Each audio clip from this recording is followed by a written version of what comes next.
Hello everyone and welcome back to the Common Sense Crypto channel. As with you always, this is Rich doing another video today on XRP. So I hope you're all having a wonderful day today wherever you are in this great world. We're gonna talk about XRP. And I gotta start with this. Remember how XRP was never meant for retail? Yet retail is holding XRP right now. So how did this happen? I think it's the way the statement is made more than it being a fact. It was never built for retail. It was never built for person-to-person payments. In other words, it wasn't built for you to buy a cup of coffee using XRP. But it didn't mean that we couldn't invest in XRP. So XRP is built for banks and institutions, but that doesn't mean retail can invest in it. And XRP is now also for retail as well as banks, since Ripple is banking the unbanked in some locations. And also there is some projects on the XRP ledger that are building out for creating passive income for retail investors as well.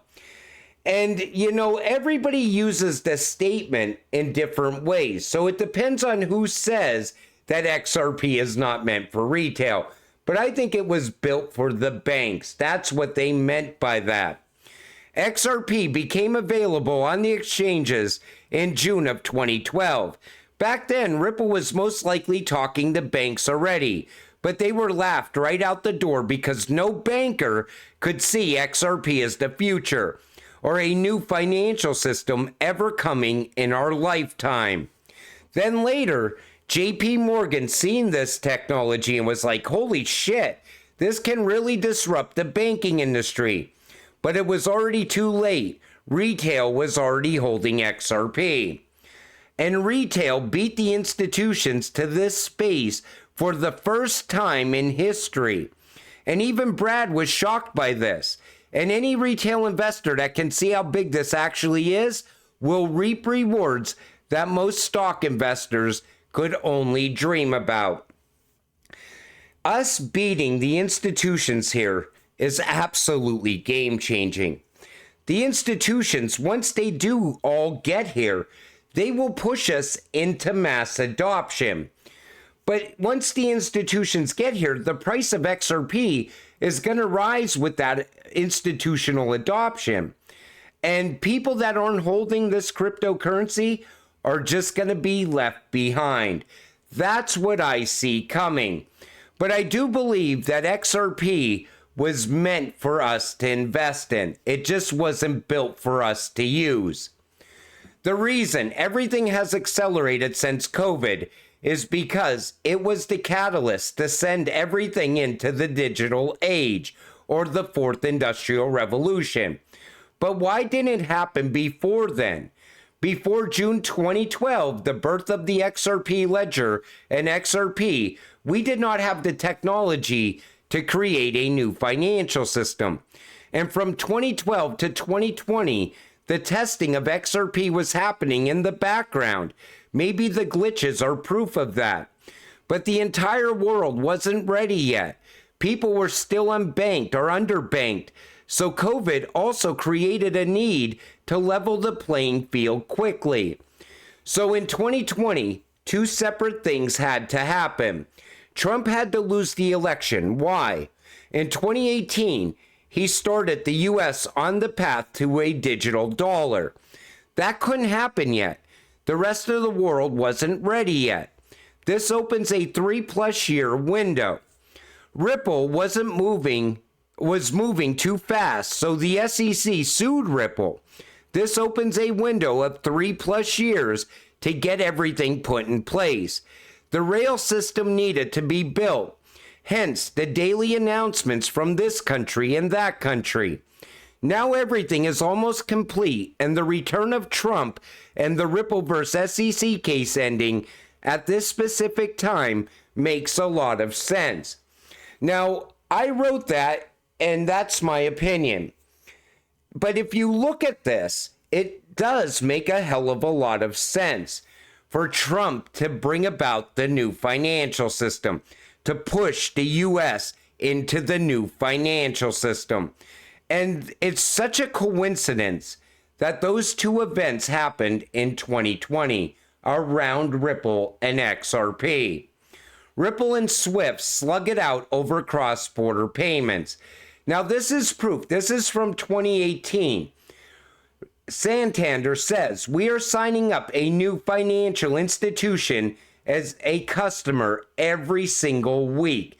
Ripple's actually said that, but they were already working with other institutions back then. Santander is one of more than 100 financial institutions that have registered with Ripple up to that point. That's how fast Ripple was growing back then. So now you see why the Ripple versus SEC case had to happen. They had to slow Ripple down. The world was not ready yet. But now all the rails are put in place all around the world. In fact, the Ripple versus SEC case turned Ripple into a global company at the same time. Everything happens for a reason. XRP drops 12.24%, but analysts rally for $27. The $27 XRP is back once again. That was always a magical number around the XRP community.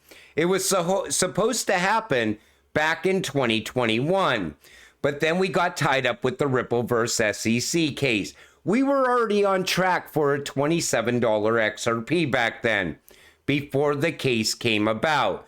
Most people back then mentioned $27 XRP time and time again. Digital ID now on steroids under Labor. Global corporations call on Labor to rapidly pass a digital ID bill to support the UK's ambition to achieve global leadership in trusted and responsible data-driven innovation and artificial intelligence. Total control.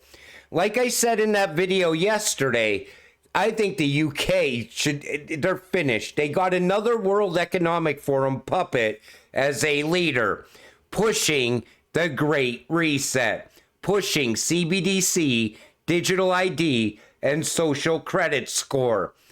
And you know, digital ID, it's going to grow all around the world. At some point, you're going to need that to access the new financial system. Thoughts and prayers, $10,000 reward, lost keys. Take notice, their ledger was on their keychain. I don't know anybody that would hold their ledger on their keychain. I would never do it. But apparently, some people do. Don't be that person. Seems the doom rally set in when everyone realized the vast majority of Bitcoin ETF inflows are actually just hedge fund arbitrage, not real institutional demand. They're using the ETFs to play both sides to exploit pricing inefficiencies and extract liquidity from retail plebs. Finally, somebody says it, because I've been saying this all along. I still don't think there's a need for an XRP ETF. XRP has actual utility. It will gain value because of that utility. We don't need an ETF. The World Bank has upgraded Russia from an upper middle income to high income country with per capita gross national income. So take notice, the narrative shifting even at the World Bank. Everything's shifting towards the BRICS. And I think that's happening because the BRICS is building the new financial system. And at some point, the U.S. is either going to get on the ball or they're going to get left behind. I still think the U.S. is going to utilize XRP to level the playing field. United Kingdom High Court freezes Craig Wright's assets. Remember Craig Wright claiming to be the real Satoshi? Well, he owes a hell of a lot of money in legal fees, 1.5 million British pounds. And it looks like they froze his assets to pay back those legal fees. You know, we all know who Satoshi actually is.